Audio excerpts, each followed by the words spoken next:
നമസ്കാരം, ഞാൻ Rakesh M G. നമ്മുടെ വാഹനത്തിലെ ഹെഡ്ലൈറ്റ് വരുന്ന ഒരു ഹാലജൻ ബൾബ് മാറ്റി LED ബൾബ് ആക്കി കഴിഞ്ഞാൽ വാറണ്ടിയെ അത് ബാധിക്കുമോ? കാരണം പലരും സംശയമായിട്ട് ചോദിക്കുന്നൊരു കാര്യമാണ്. കാരണം സംശയം മാത്രമല്ല, എല്ലാവരുടെയും മനസ്സിൽ ഇങ്ങനെ കിടക്കുന്നൊരു പ്രശ്നമാണ്. ഒരു ഹാലജൻ മാറ്റി LED ആക്കി കഴിഞ്ഞാൽ അതൊരു പ്രശ്നം ചെയ്യൂ. ഈ കാണുന്നൊരു LED ബൾബാണ്. ഓക്കെ, ജസ്റ്റ് ഒന്ന് കാണിക്കാൻ വേണ്ടി എടുത്ത് വെച്ചെന്ന് മാത്രമേ ഉള്ളൂ. അപ്പോൾ LED ബൾബ് നമ്മൾ മാറ്റിക്കഴിഞ്ഞാൽ, ഹാലജൻ ബൾബ് നമ്മൾ മാറ്റി ഇതുപോലത്തെ LED ആക്കി കഴിഞ്ഞാൽ വാറണ്ടിയെ ബാധിക്കുമോ എന്ന് ചോദിച്ചു കഴിഞ്ഞാൽ ഡിപ്പെൻസ് എന്ന് വേണമെങ്കിൽ നമുക്ക് പറയാൻ സാധിക്കും. ശരിക്കും പറഞ്ഞു കഴിഞ്ഞാൽ LED ഇടുന്നതുകൊണ്ട് എന്തെങ്കിലും കുഴപ്പമുണ്ടോ എന്ന് ചോദിച്ചാൽ ഒരു കുഴപ്പമില്ല. പിന്നെ എങ്ങനെയാണ് അത് വാറണ്ടിയെ ബാധിക്കുന്നത്? ശരിക്കും പറഞ്ഞു കഴിഞ്ഞാൽ നമ്മൾ വാഹനത്തിൽ ഒരു LED സജസ്റ്റ് ചെയ്യുന്ന സമയത്ത് ആ വാഹനത്തിൻ്റെ ഹെഡ്ലൈറ്റ് ബൾബിന് വരുന്ന വാട്ട്സ് എത്രയാണെന്ന് നമ്മൾ മസ്റ്റായിട്ടും ചെക്ക് ചെയ്തിരിക്കണം. ഒരു നോർമൽ ഹാലജൻ ബൾബ് ശരിക്കും പറഞ്ഞു കഴിഞ്ഞാൽ ഒരുപാട് ഹീറ്റ് ആകുന്നുണ്ട്. കമ്പാരിറ്റീവ്ലി ടു ഒരു LED വെച്ച് കമ്പയർ ചെയ്ത് നോക്കുകയാണെങ്കിൽ ഹാലജൻ ബൾബിന് ഹീറ്റിംഗ് ടെൻഡൻസി കൂടുതലാണ്, അല്ലെങ്കിൽ ഹീറ്റ് കൂടുതലാണ്. അത് എന്തുകൊണ്ടാണ് നമുക്ക് വളരെ കൃത്യമായിട്ട് അറിയാം. അതിനകത്തൊരു കോയിലാണ് കത്തുന്നത്, അതായത് ഒരു ഫിലമെൻറ്റ് കത്തുകയാണ് ചെയ്യുന്നത്. അങ്ങനെ കത്തുന്ന സമയത്ത് അവിടെ ഉണ്ടാകുന്ന ഹീറ്റ് ഭയങ്കര കൂടുതലാണ്. പക്ഷേ അതേ സ്ഥാനത്തൊരു LED വരുന്ന സമയത്ത് അത്രയും ഹീറ്റ് ഉണ്ടാകുന്നില്ല. ഹീറ്റ് ഇല്ലെന്ന് ഒരിക്കലും പറയാൻ പറ്റില്ല. കാരണം ആ ഹീറ്റ് കളയാൻ വേണ്ടിയിട്ടാണ് ഇതിനകത്ത് കൂളിംഗ് ഫാൻസ് വരുന്നത്, അതിനകത്ത് കോപ്പർ പൈപ്പ് കൊടുത്തിരിക്കുന്നത്. ഇതെല്ലാം ഇതിൻ്റെ ഹീറ്റ് ട്രാൻസ്ഫർ ചെയ്യിക്കാൻ വേണ്ടി, അല്ലെങ്കിൽ ഹീറ്റ് എടുത്ത് കളയാൻ വേണ്ടിയിട്ട് തന്നെയാണ് യൂസ് ചെയ്യുന്നത്. പക്ഷേ ഒരു ഹാലജൻ ബൾബിന് ഉണ്ടാകുന്നതിൻ്റെ പകുതി ഹീറ്റ് മാത്രം നമ്മുടെ LED ബൾബിന് ഉണ്ടാകുന്നുള്ളൂ.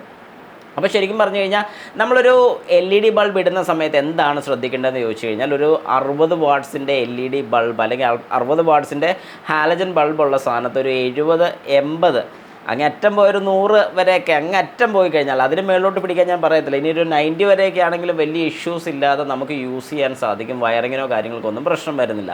അതിന് മുകളിലോട്ട് നമ്മൾ ഇടാൻ പ്ലാൻ ഉണ്ടെങ്കിൽ, അല്ലെങ്കിൽ ഇടാൻ ഉദ്ദേശിക്കുന്നുണ്ടെങ്കിൽ ഉറപ്പായിട്ടും ഒരു ഹെഡ്ലൈറ്റ് റിലേ കിറ്റ് അല്ലെങ്കിൽ ഒരു വയറിംഗ് കിറ്റ് അഡീഷണൽ നിങ്ങൾ ഫിറ്റ് ചെയ്തോണം. വേറൊന്നും കൊണ്ടല്ല, ഹീറ്റിംഗ് ഇഷ്യൂസ് വരാം, കപ്ലേഴ്സ് ഉരുകിപ്പോകാം, വയറിങ് ഷോർട്ട് ഉണ്ടാവും, ഇങ്ങനത്തെ പ്രശ്നങ്ങളൊക്കെ ഉണ്ട്. ഇനി നമുക്ക് വാറണ്ടിയുടെ സൈഡിലോട്ട് വരാം.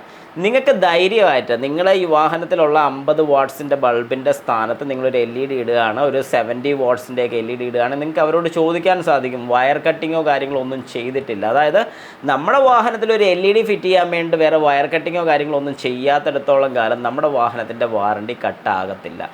100% നിങ്ങൾക്ക് ഉറപ്പിച്ച് തന്നെ അവരോട് പറയാൻ സാധിക്കും. പിന്നെ എപ്പോൾ കട്ടാവുമെന്ന് ചോദിച്ചു കഴിഞ്ഞാൽ, നമ്മുടെ നോർമൽ LED ബൾബൊക്കെ ഇടാൻ പറ്റുന്ന ഹോൾഡേഴ്സ് നമ്മൾ കട്ട് ചെയ്ത് വലിയ പ്രൊജക്ടറൊക്കെ ഇല്ല, നല്ല ഉണ്ട പോലെ ഇരിക്കുന്ന പ്രൊജക്ടറൊക്കെ കുത്തി കയറ്റി വെച്ച് കഴിഞ്ഞാൽ ഉറപ്പായിട്ടും നമ്മുടെ വാഹനത്തിൻ്റെ വാറണ്ടി നഷ്ടപ്പെടുന്നതായിരിക്കും. അതായത് വയറിംഗ് റിലേറ്റഡ് ആയിട്ട് വരുന്ന വാറണ്ടിക്ക് പ്രശ്നം വരും.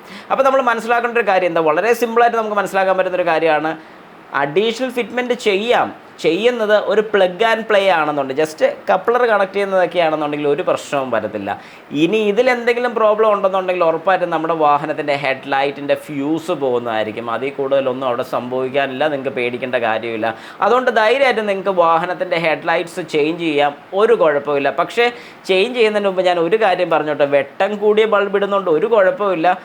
നമ്മൾ വാഹനം ഓടിക്കുമ്പോൾ നമ്മുടെ വിസിബിലിറ്റി നമുക്ക് കൃത്യമായിട്ട് കാണണം, നല്ല കാര്യമാണ്. പക്ഷേ ഒരു കാരണവശാലും ഹൈ ബീം ഇടല്ല. പിന്നെ നിങ്ങൾ മനസ്സിലാക്കേണ്ട ഒരു കാര്യം കൂടെ പറയാം, ലോ ബീമിൽ തന്നെയാണ് ഓടിക്കുന്നത്, പക്ഷേ ഇടുന്ന ബൾബിൻ്റെ പ്രശ്നം കൊണ്ട്, അല്ലെങ്കിൽ ഇടുന്ന ബൾബ് ശരിക്കും പ്രോപ്പറായിട്ടുള്ള പൊസിഷനിലാണ്, ലെവല് കറക്റ്റാണ്, ഒരാളുടെ കണ്ണിലോട്ട് അടിക്കില്ല, നമുക്ക് വേണ്ട ഹൈറ്റ് വരെ മാത്രം അത് പോകുന്നുള്ളൂ എന്നുള്ളൊരു കാര്യം കൂടെ ലെവല് കറക്റ്റായിട്ട് ചെയ്തതിന് ശേഷം മാത്രം വാഹനം വഴി കൂടെ ഓടിക്കുക. ബാക്കിയുള്ളവർക്ക് ബുദ്ധിമുട്ടുണ്ടാക്കാതിരിക്കാൻ ശ്രമിക്കുക.